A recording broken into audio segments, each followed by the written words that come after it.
બાપની લાચારી. આજના આ સમયમાં લોકો પોતાના વૃદ્ધ માતા પિતાને પોતાની સાથે રાખવા માંગતા જ નથી. માતા પિતાની વૃદ્ધ ઉંમર થાય ત્યારે તે ઘરમાં બધાને રડે છે, પણ ગણપણમાં માતા પિતાને સાચવવા એ જ મોટું પુણ્ય છે.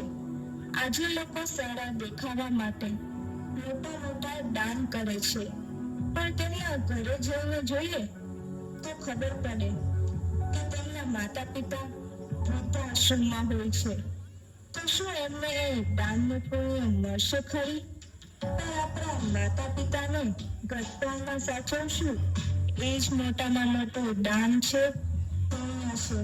તો ચાલો આજે જોઈએ આ નાટક દ્વારા. ના, એવું કાંઈ નથી. તો પછી આવા ચાંદ જેવા ચહેરા પરથી આમ ચાંદની ક્યાં જતી રહી છે? તમને શું ફરક પડે છે? તમે મને મનાવવાના તો નથી જ ને? કેમ એવું બોલે છે? તો બીજું શું કરે? તમને કહીશ તો તમે મારી એક પણ વાત સાંભળવાના તો નથી જ ને? અરે બોલ ને, શું વાત છે? તો તમે મારી એક વાત માનશો? અરે એક નહીં, બે માનીશ. બોલ તો ખરા. તમે પપ્પાને વિકાસભાઈની ત્યાં મોકલી દો પ્લીઝ. તે આખો દિવસ ઘરમાં હોય ને તે મને નથી ગમતું અને બધી જ વાતમાં ટક ટક કર્યા રાખે છે. ઠીક છે, ચાલ. હું કઈ કરું છું. હવે તો હસો રાની.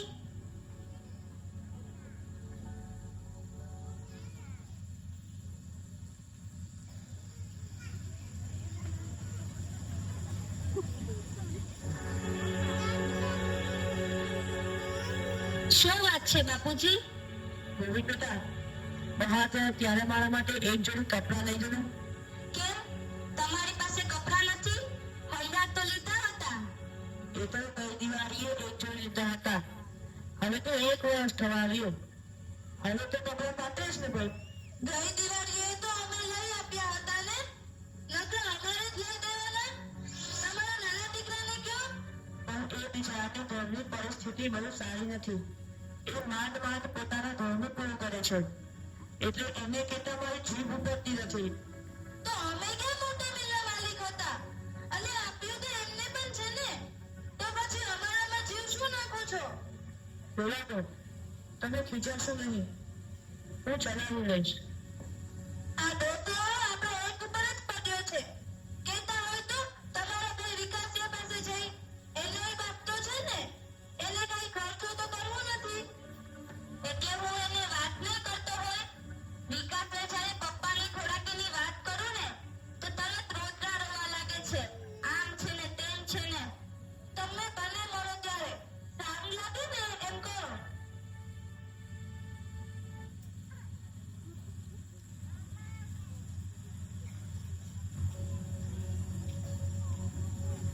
વિકાસ બેટા, મને એક જોડી કપડાં લાવી દે ને. સોરી બાપુજી, મારી પાસે અત્યારે સગવડ નથી. તમે પેલા મોટાને કહો ને. હું પણ પેલા ગયા વર્ષના જૂના કપડાં પહેરું છું. મેં પોતે નવા કપડાં નથી લીધા. મોટો કે નાના પાસે જાઓ અને નાનો કે મોટા પાસે. અરે હું કઈ ભિખારી છું કે મારે આવી હોશિયારી કરવાની? હું ભિખારી નથી, તમારો બાપ છું, બાપ. સમજ્યા? રાડો નહીં પાડવાની. આ ઘર છે. ધર્મશાળાને રાડો પાડવી હોય તો અહીંયા લઈ આવવાનું. આ શું બોલો છો તમે? એટલું તો વિચારો કે તમારા બાપુજી છે. તું બેઠે સાની માની દોડતા ખાનો તો એટલી બધી રહેતી હોય તો તું જ લે ને નવા કપડાં. ખોટું ના લગાડશો બાપુજી.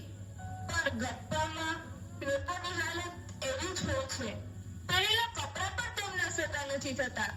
આટલી બધી હોશિયારી મેં મારી જિંદગીમાં ક્યારેય નથી જોઈ. બે દીકરાનો બાપ હોવા છતાં હું આજે લાચાર થઈ ગયો બેટા. હું આજે લાચાર થઈ ગયો. ચિંતા ન કરો બાપુજી, હું છું ને તમારી દીકરી. આજથી તમે એવું ના સમજતા કે હું તમારા દીકરાની વહુ છું. આજથી તમે એવું જ માનજો કે હું તમારી દીકરી જ છું. હું લઈ દઈશ તમને કપડાં. નહીં બેટા, રહેવા દે. હું ચલાવી લઈશ.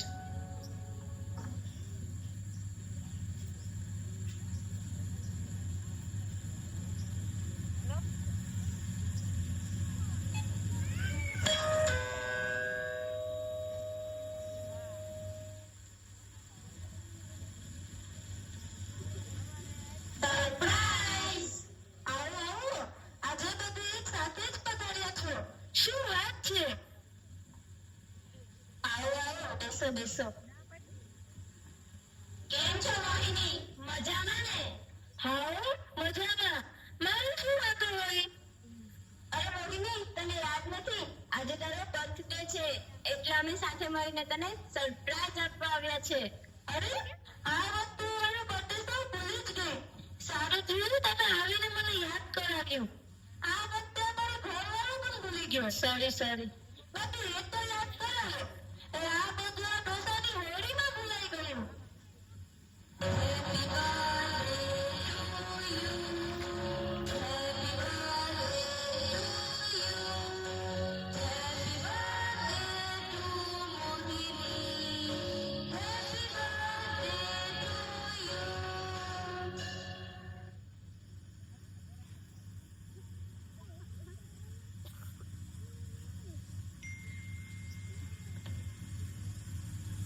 અરે મોહિની, આ તારા સસરા છે?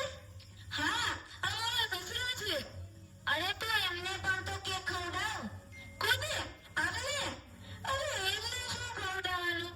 એ કઈ કમાવા તો જતો નથી અને આખો દિવસ ઘરમાં પડ્યા રહે છે. સાવ નવરી બધા છે. અરે મોહિની, એ તારા સસરા છે અને તેમના વિશે એવું બોલે છે. મારા તો કિસ્મતમાં જ નથી એવા સાસુ સસરાનો પ્રેમ. મારા બાળકો પણ પૂછે, એ મમ્મી આપણા દાદા દાદીનો ફોટો છે? કારણ કે તેમને એને જોયા જ નથી એટલે પૂછે. અને તારે છે તો તું એની કદર નથી કરતી કે તું એને સાચવતી નથી. હા તો તું એક કામ કર, આમને તારી ઘરે લઈ જા અને સાચવજે. શીખવામાં આપવાની રહેવા દે. અરે આ તો હું તને મારી બહેનના નાતે સમજાવતી હતી, પછી તો તારી મરજી. હા ચાલ, હવે વધારે દાળી બના અને નાસ્તો કર.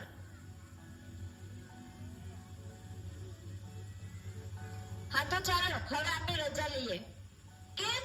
બતાવો નથી? હજી તો મજા કરવાની બાકી છે. જમીને જજો. ના, બહુ થયું, ચાલો હવે અમે જઈએ. ના જમીને જજો.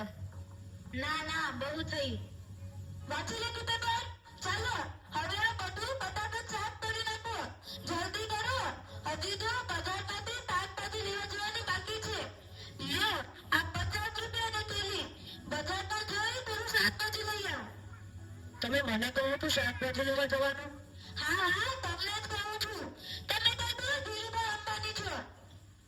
અરે એમના દાદા સામે શું જોવો છો? હું તો તમને કચરા પોતા કરવા નહીં કહેતી. બજારમાંથી શાકભાજી જ લાવવાનું કહું છું. એ સાચી જ વાત છે ને પપ્પા? લઈ આવો ને તમે. આમ પણ તમે નિવૃત્ત છો, તમારે કમાવા તો જવું નથી અને ઘરમાં બેઠા બેઠા રોટલા જ બગાડો છો. આમ ઘરના થોડા કામ કરશો ને તો તમારા પગ પણ છૂટા થશે. હા દીકરા, વાત તમારી સાચી જ છે. આમાં હું તમારા માટે તો નકામી ચીજ જ ગણાવ. કાંઈક તો તમારા કામમાં આવો.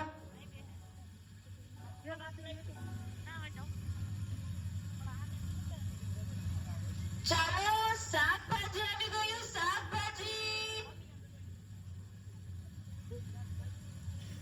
આવો. શું જોઈએ છે તમને? આનું શું ભાવ છે? 30 ના અડધો કિલો ને 60 ના કિલો. આજકાલ શાકભાજી બહુ મોંઘા થઈ ગયા છે. આમને તો સસ્તું જ જોઈએ છે. મને કેટલું મોંઘું મળે છે ખબર છે ને? મારા ઘરમાં થોડું બાકી છે. આવો બાપુજી, શું જોઈએ છે તમને? આટલું શું છે? 30 ના અડધો કિલો ને 60 ના કિલો. કેમ બાપુજી, આજે તમે આવ્યા છો? હા બેટા, મારા તો નજર જ ફૂટેલા છે અને આજનો પાછો કેવો જમાનો. સાચી વાત છે બાપુજી, સાચી વાત છે. કેમ બાપુજી તમે આઈ? હા બેટા, મોટી વહુને હું ઘરમાં બેસી રહીને ગમતું નથી, એટલા માટે આ શાકભાજી લેવા મોકલ્યો છે. અત્યારે બાપુજી તમને આરામ કરવાની ઉંમર છે. તમે જો, આજે તો હું એમની સાથે જમીશ. તમે મને ના રોકતા. જવા દો બેટા, એવા નકામા લોકો સાથે દાદાનું ન હોય. ઉલટાનો આપણો ખરાબ લાગે. એવા નકટાઓને તો મનમાં કાંઈ ન હોય. ના બાપુજી, આજે તો હું ભાભીને 2 વાતો સંભળાવવાની જ છું. ચાલો મારી સાથે.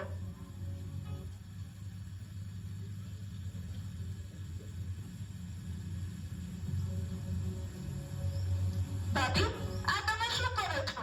આ આપણે બાપુજીને શાક લેવા મોકલો છો? અરે આ ઉંમર તો બાપુજીને આરામ કરવાની ઉંમર છે. આમાંય બાપુજી અહીંયા બેસીને તો વાંચ્યું જ મારા કરે છે ને. કઈ કામ તો કરી લેતા નથી ને. એક જ તક પડી લેજો ને કઈ શું મળ્યું? એમણે એમની જિંદગીમાં ઘણું કર્યું છે. જાત તોડી નાખી છે. હવે તો તેમને શાંતિથી બેસવા દો. મારા ઘરમાં તારે દોડધાઈ કરવાની જરૂર નથી. સમજી? અમારા ઘરમાં અમારે શું કરવું એ અમારે બંનેને નક્કી કરવાનું છે, તારે નહીં. કેમને જોવાનું એ કાંઈ પાત્ર નથી. જેમ તમારા સસરા છે એમ મારા પણ સસરા છે. ઓહો, તારે સસરા છે તો જા લઈ જા દરેક અને કરજે સગા. જા લઈ જા. હા તો લઈ જઈશ. મારે આમ પણ તમારે કાંઈ પૂછવાની જરૂર નથી. ચાલો બાપુજી. નહીં બેટા, મને મારા હાલ પર છોડી દે. હું ત્યાં રોકાઈશ કે અહીંયા રોકાઈશ, મારે તો બંને બાજુ નવી દુકાન જ છે. બાપુજી, હું તમારી સેવા કરીશ. મારા સગા બાપની જેમ તમને સાચવીશ. હા બેટા, જાણું છું તું મને તારા સગા બાપ જ સમજીશ. આ બંને છોકરાઓ તો મને કચરાની જેમ કાઢી નાખે છે. મારે તમારી એક પણ વાત નથી સાંભળવી. ચાલો મારી સાથે. હાસ, હવે તો ઝંઝટ ગઈ.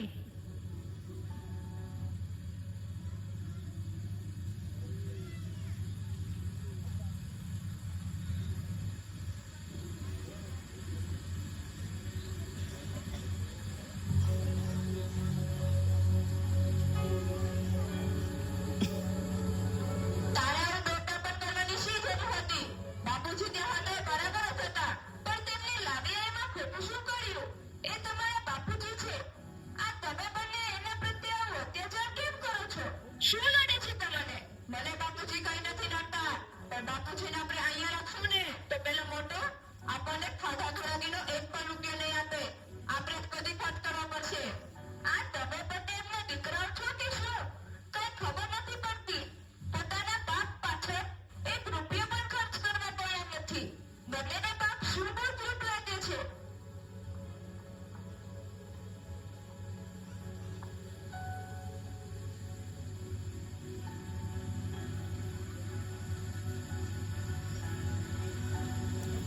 હે મારા ભગવાન, ગંગારામ, ના તો નાનો દીકરો રાખવા માંગે છે, ના તો મોટો દીકરો. હવે તું જ કઈ રસ્તો બતાવ મારા ભગવાન. હવે તું જ કઈ રસ્તો બતાવ.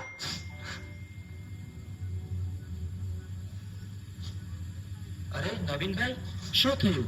તમારા બે છોકરા હોવા છતાં તમારે વૃદ્ધાશ્રમમાં આવું છે? જવા તો વિજયભાઈ, પણ બંનેમાંથી એકેય છોકરો મને રાખવા તૈયાર નથી. આજનો જમાનો જેવો છે કે છોકરાઓને મા બાપ સાથે રહેવાનું ગમતું નથી. સાચી વાત છે તમારી વિજયભાઈ. આજનો જમાનો બહુ બદલાઈ ગયો છે.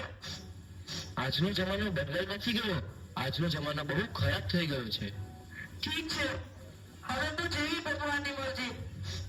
નવીનભાઈ, સમય અને સંજોગ માણસને એવી પરિસ્થિતિમાં લાવી ઊભા કરી દે છે કે ખરેખર કઈ સમજાતું નથી. સાચી વાત છે તમારી વિજયભાઈ, સાચી વાત છે. રોલમાં નવીનભાઈ, રોલમાં અંદર ચાલો.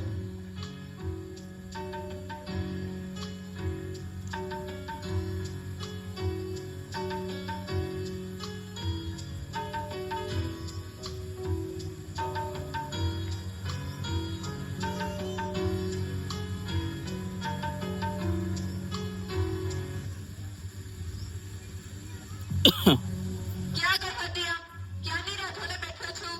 વૃદ્ધાશ્રમે ગઈ હતી બાપુજીને શોધવા માટે.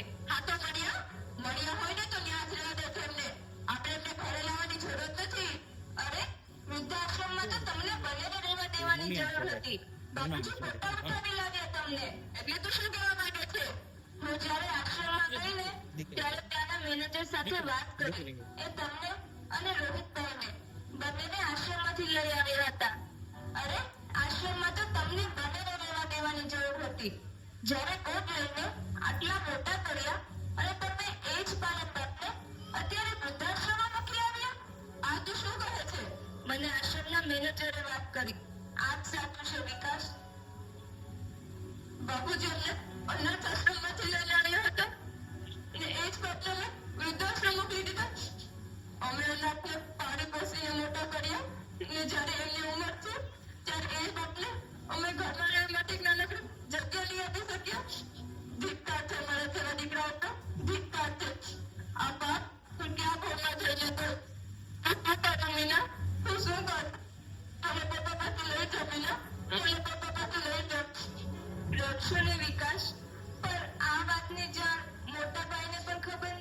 ને તો ચાલો પહેલા આપણે એમના ઘરે જઈએ અને એમને પણ કહીએ તો જ ખબર પડશે ને કે બાપુજીએ આપણા માટે શું શું કર્યું.